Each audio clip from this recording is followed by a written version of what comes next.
আমাকে কেউ যদি ভয় করে চলে, আমি রব্বুল আলামিন তার বিপদ আপদ ষড়যন্ত্র সব কিছু দূর করে দেব। কোরআন কারীমে আল্লাহ পাক বলেন, ওয়া ইন তাসবিরু ওয়া তাত্তাকু লা ইয়াদুররুকুম কাইদুহুম শাইআ ইন্নাল্লাহা বিমা ইয়া'মালুনা মুহীত। পড়েন আল্লাহু আকবার।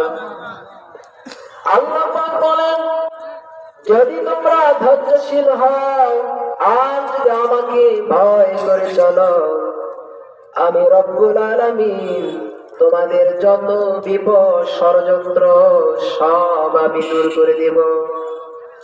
এইটা পথ মনে করছেন খুব সোজা পথ। এই চেয়ারে যারা কথা বলে তাদের প্রায় জেলে